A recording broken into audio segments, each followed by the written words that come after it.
Hello students, आज हम शुरू करने वाले हैं डीएलएड चतुर्थ सेमेस्टर गणित।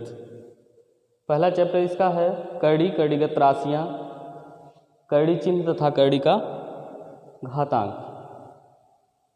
तो इसमें हम शुरू करेंगे।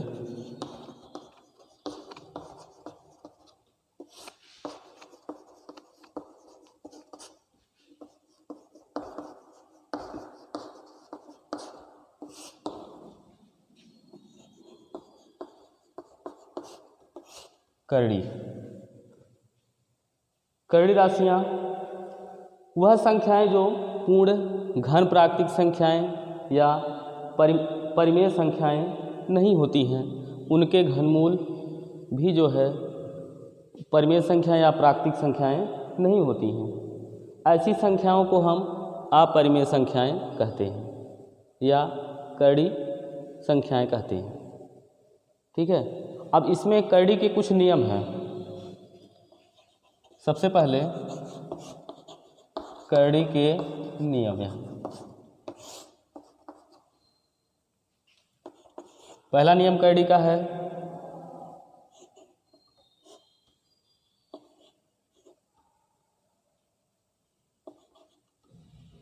यहाँ पर करड़ी है, करड़ी के अंदर ये कोई अचर संख्या है और करड़ी की घात यन है। यन जो है ये प्राकृतिक संख्याओं का है। इसमें यहाँ यन बराबर 2, 3, 4, 5 आदि संख्याएं हम ले सकते हैं। अब यहाँ पर इसका पहला नियम है कि यदि हम इस करड़ी को हटाते हैं, करड़ी चिन्ह को हटाते हैं, तो यहाँ पर ये जो अचर राशि अंदर है इसकी घात 1/n हो जाती है। ये पहला नियम हो गया करड़ी का। उसके बाद करड़ी का दूसरा नियम है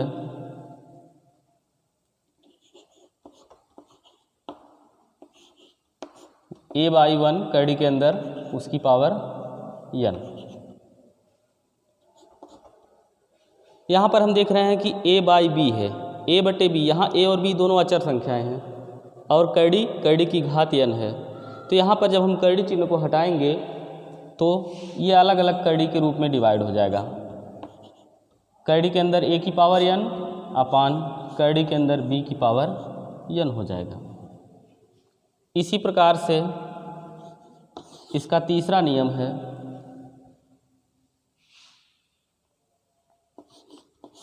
करड़ी के अंदर a की पावर b और करड़ी की घात n है।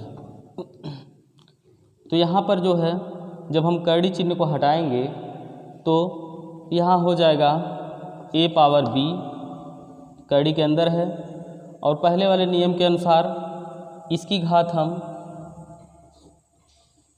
1/n लगाएंगे। तो आगे चल कर के क्या हो जाएगा, ये गुणा हो जाएगा, a की पावर b गुणे 1/n हो जाएगा। ठीक है, ये आपका तीसरा नियम हो गया। और इसके बाद चौथा नियम है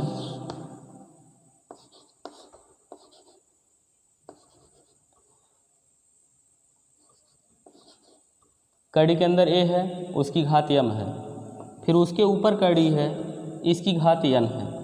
अगर इस तरह से कोई राशि है तो उसको हम पहले वाले नियम के अनुसार पहले अंदर वाले को तोड़ेंगे, उसके बाद फिर इसी नियम के अनुसार हम ये बाहर वाली कड़ी को हटाएंगे।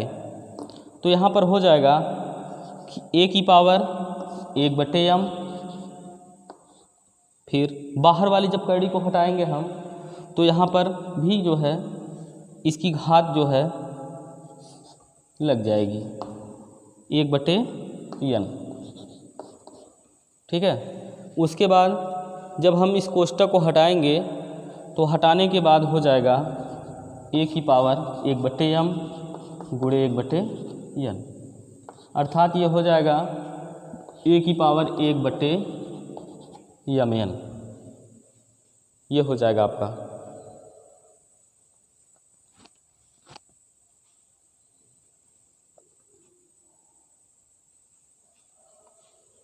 इसके बाद अगला नियम हम देखते हैं। इसमें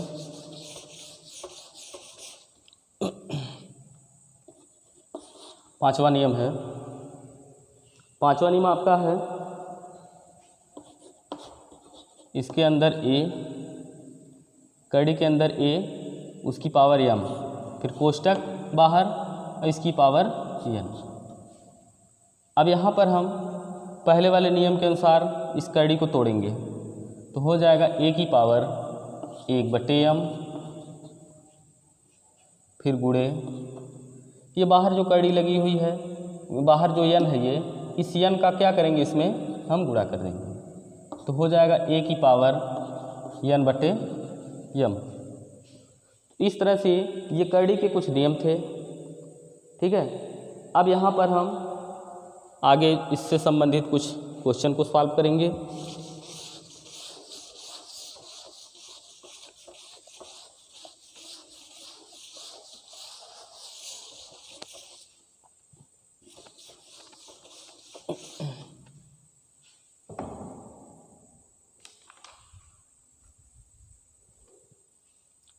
जैसे पहला क्वेश्चन आपका है,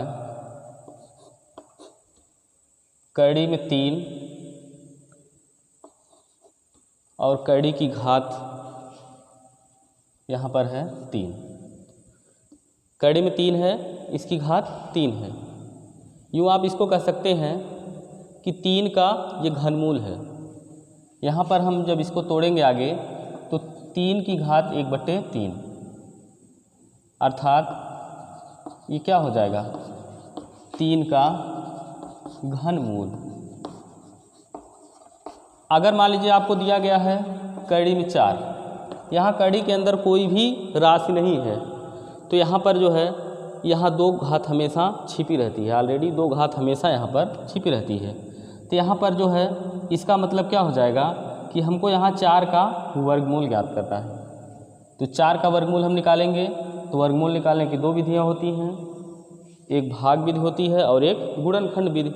तो जिस विधि से आप चाहे निकाल सकते हैं इसको।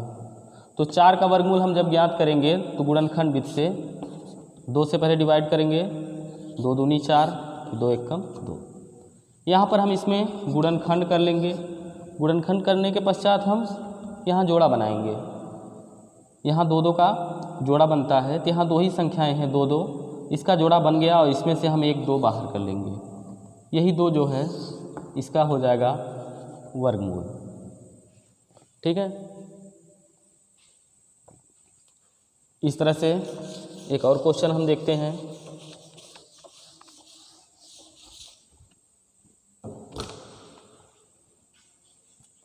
यहाँ पर कड़ी में 5, यहाँ 3 घात है, पूरे की घात 4 है। इसको हम कैसे तोड़ेंगे? इसको तोड़ने के लिए हम नियम का प्रयोग करेंगे कड़ी के, जो हमने अभी आपको बताए हैं। तो यहाँ पर सबसे पहले हम इस कड़ी को हटाएंगे तो 5 की पावर 1/3 हो जाएगी। फिर इसमें हम ये जो 4 बाहर लगा हुआ है इसका हम क्या कर देंगे, इसमें गुणा कर देंगे। तो 5 की घात हो जाएगी 4/3। ठीक है, तो इसी तरह जो है इन सभी संख्या हमको जो है नियमों का इसमें पालन करते हुए सवालों को हल करना है। इसके बाद एक और क्वेश्चन आपका है, जैसे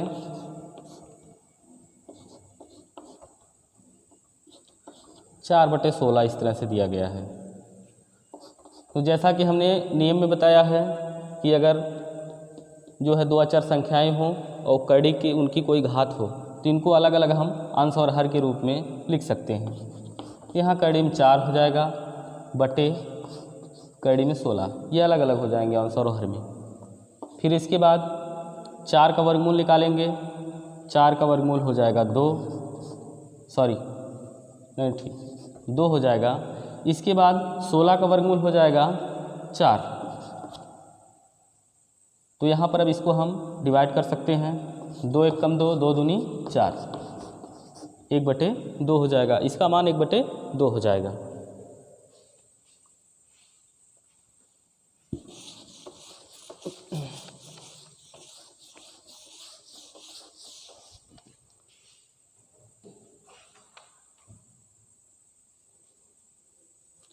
आगे हम देखें इसमें घातांक।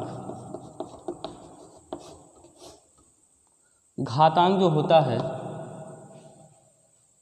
ये जब हम बड़ी से बड़ी संख्याओं को संक्षिप्त रूप में लिखते हैं यानी 10 की घात के रूप में लिखते हैं, ठीक है, तो जो उसके ऊपर जो घात लगी होती है वही इसकी किसी भी संख्या की घातांक कहलाती है। जैसे मान लीजिए यहाँ पर आपको लिखा हुआ है 10,000, 10,000 लिखा हुआ है, इसको हम सबसे पहले 10 की घात के रूप में लिखेंगे। 10 की घात के रूप में लिखेंगे तो 10 की घात हो जाएगी, कितनी हो जाएगी, 1 2 3 4, 4 जीरो है तो यहाँ 4 घात हो जाएगी, ठीक है। जितने शून्य होते हैं उतनी ही घात 10 की लगती है। तो यहाँ पर 10 की घात 4 हो गई और यहाँ पर आधार और घातांक दो चीज़ हैं इसमें। 10 आपका क्या है, ये आधार है और 4 जो है आपका ये क्या है, घातांक है। ये 4 आपका घातांक है, ये 10 आपका क्या है, ये आधार है। तो इस तरह से घातांक के रूप में हम व्यक्त करके बड़ी सी बड़ी संख्याओं को हम छोटे रूप में लिख सकते हैं, ठीक है। यही जो है इसका इस नियम का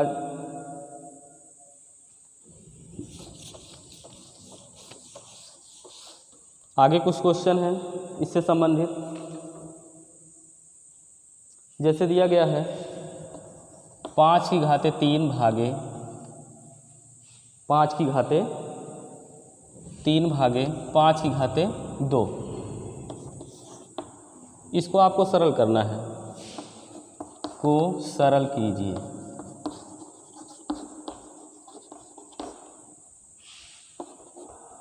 तो इसको हम सबसे पहले डिवाइड के रूप में लिखेंगे। यहाँ भाग का चिन्ह लगा हुआ है तो ये हो जाएगा 5 की घाते 3 बटे 5 की घाते 2, ठीक है। तो यहाँ पर हम इसको बटे के रूप में लिख लेंगे। उसके पश्चात हमको कुछ नहीं करना है।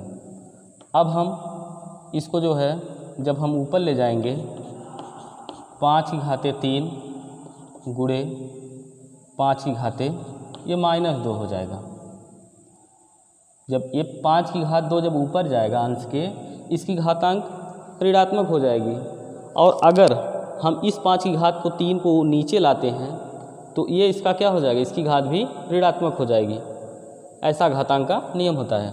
तो अब यहाँ पर हम देख रहे हैं 5 की घात 3 गुणे 5 की घाते -2 है।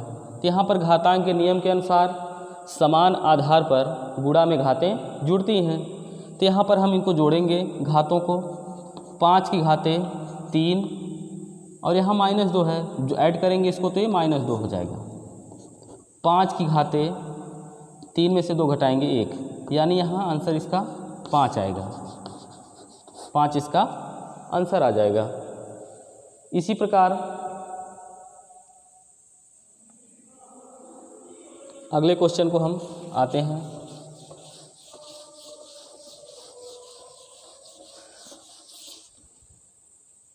अगला क्वेश्चन है आपका 6 की घाते 4 गुणे 6 की घाते 2 भागे 6 की घाते 5। इसको हम सॉल्व करेंगे। तो यहाँ पर घातांक के नियम के अनुसार सबसे पहले यहाँ देख रहे हैं हम कि आधार समान है और घातांक अलग अलग है और यहाँ पर इनका गुणा है। तो हम इनकी घातांकों को हम जोड़ेंगे। समान आधार पर गुणा में घातें जुड़ती हैं। तो 6 की घात हो जाएगा 4 + 2। उसके बाद इसको आगे लगा लीजिए, भागे 6 की घाते 5। अब यहाँ पर हम इनकी घातों को जोड़ेंगे। 6 की घात कितना हो जाएगा, 4 और 2 कितना हो जाएगा 6। 6 की घाते 6 भागे 6 की घाते 5। अब यहाँ पर हम इसको बटे के रूप में लिख लें। 6 की घाते 6 बटे 6 की घाते 5। हम 6 की घात 5 को ऊपर ले जाएंगे, हो जाएगा 6 की घाते 6 गुणे 6 की घाते -5। अब यहाँ पर हम घातांकों को जोड़ेंगे। 6 की घाते 6 -5 हो जाएगा, अर्थात यहाँ कितना आ जाएगा, 6 में से 5 जाएगा 1, यानी 6 आपका यहाँ आंसर आ जाएगा। तो इस टाइप के सवाल को हम इसी तरह से हल करेंगे।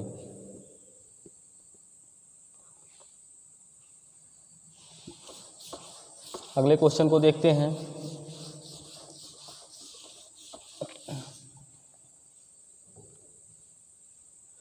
यहाँ जैसे दे दिया गया, मान लीजिए 14 गुणे 14 गुणे 14 गुणे 14 गुणे 14 गुणे 14, ठीक है। इसको हमको घातांक रूप में लिखना है, को घातांक रूप में लिखिए। घातांक रूप में लिखेंगे इसको हम। इसके लिए हम पहले ये गिनेंगे कि 14 कितनी बार गुणा किया गया है। 1 2 3 4 5 6, 14 का गुणा 6 बार किया गया है, तो यहाँ पर हो जाएगा 14 की घात 6। यही जो है घातांक रूप हो गया, ये हो गया घातांक रूप, ठीक है।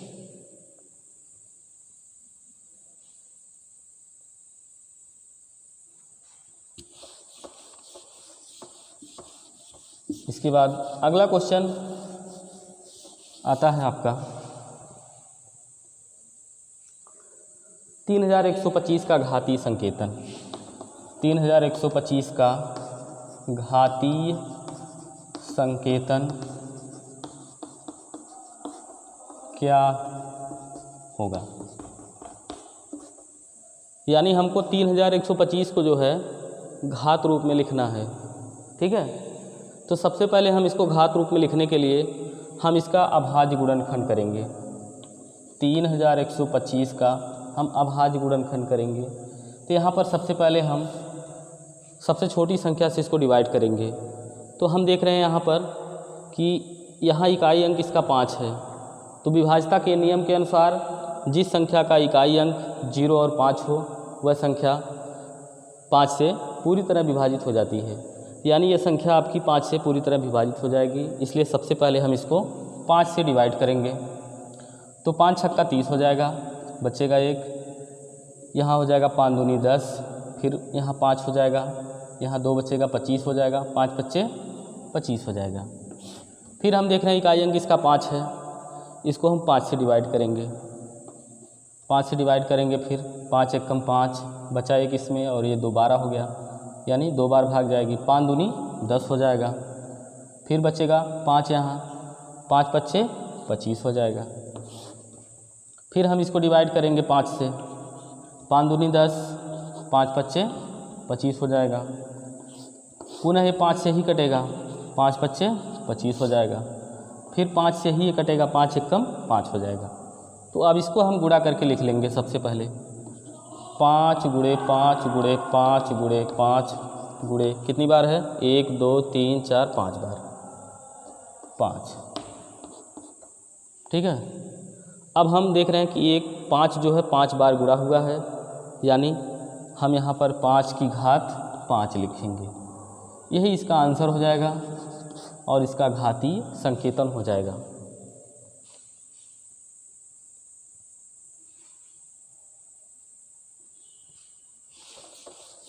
चलिए आते हैं अगले क्वेश्चन पर।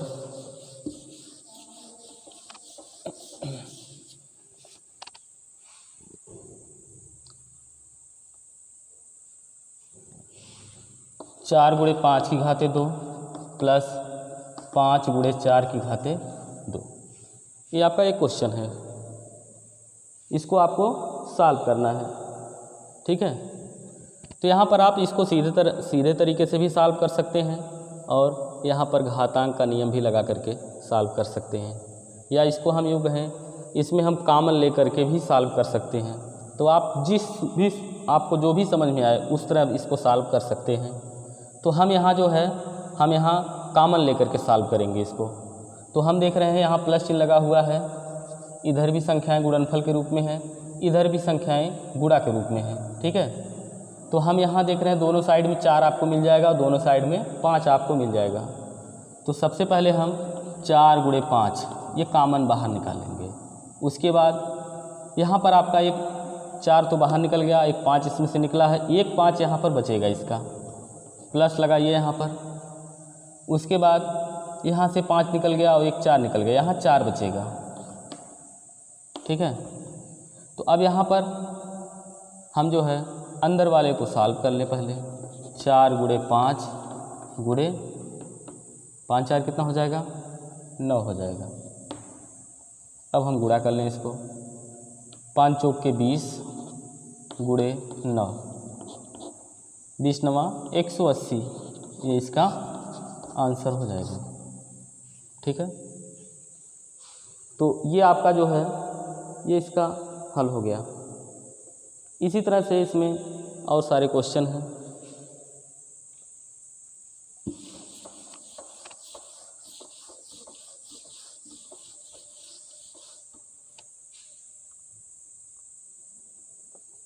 अगला क्वेश्चन है 216 किस प्राकृतिक संख्या का घन है। 216 किस प्राकृतिक संख्या का घन है। ठीक है, तो हमको अब इसका पता करने के लिए हमको इसका घनमूल निकालना पड़ेगा कि 216 किस प्राकृतिक संख्या का घन है। तो इसका हम घनमूल पहले ज्ञात करेंगे 216 का। तो घनमूल ज्ञात करने के लिए हम अभाज्य गुणनखंड इसका करेंगे। अभाज्य गुणनखंड में हम ये देखेंगे अब इस 21 संख्या से विभाजित होगा। यहाँ पर हम देख रहे हैं इसका इकाई अंक 216 का इकाई अंक 6 है। तो विभाज्यता के नियम के अनुसार जिस संख्या का इकाई अंक 0 2 4 6 8 हो वह संख्या 2 से विभाजित हो जाती है। तो यहाँ पर 6 है जो कि इस विभाज्यता के नियम में शामिल है। 2 के विभाज्यता के नियम में इस नाते संख्या 2 से डिवाइड होगी। इसको हम 2 से विभाजित करेंगे। 2 1 का नम 2, फिर यहाँ पर भाग नहीं जाएगी, 0 बढ़ेगा। फिर 2 से डिवाइड करिए 16 को, 2 8 16। फिर हम 2 से काटेंगे इसको, चूँकि 8 इकाई अंक है। 2 5 10 हो जाएगा, 2 चौक के 8 हो जाएगा। फिर हम इसको 2 से डिवाइड करेंगे, 2 दूनी 4, फिर 2 7 14। अब यहाँ पर देख रहे हैं 2 से नहीं डिवाइड होगा, 27 आ गया। तो अब यहाँ पर 27 किस संख्या से डिवाइड होगा, इसके लिए हम 3 से विभाज्यता के नियम पे जाते हैं। 3 से विभाज्यता का नियम क्या है, जिस संख्या के अंकों का योगफल 3 से विभाजित हो जाता है वह संख्या पूरी 3 से विभाजित हो जाती है। तो यहाँ पर देख रहे हैं 7 और 2 है। ये संख्याएं आपकी, इनका योगफल कितना हो जाएगा, 7 और 2 9 हो जाएगा। 9 3 से विभाजित हो जाएगा, यानी ये संख्या आपकी 3 से विभाजित हो जाएगी। तो हम इसको 3 से डिवाइड करेंगे, 3 9 27 हो जाएगा। फिर 3 से इसको डिवाइड करेंगे, 3 3 का 9, फिर 3 से, फिर 3 1 का 3। अब यहाँ पर हम इसका पूरा गुणनखंड लिखेंगे। 2 गुणे 2 गुणे 2 गुणे 3 गुणे 3 गुणे 3। घनमूल में हम क्या करेंगे, त्रिक बनाएंगे। घनमूल में हम संख्याओं का त्रिक बनाते हैं, वर्गमूल में संख्याओं का हम जोड़ा बनाते हैं। तो यहाँ 3 3 का त्रिक बनाएंगे हम। ठीक है, तो यहाँ 2 का त्रिक बन गया, एक 3 का त्रिक बन गया। इस त्रिक में से एक एक संख्याएं हम बाहर करेंगे। तो 2 बाहर हो गया इसमें से, और इसमें से 3 बाहर हो गया। 2 3 6। ये आपका 216 किसका घन है, 6 का घन है। 216 जो है 6 का घन है। ये आपका आंसर आ जाएगा।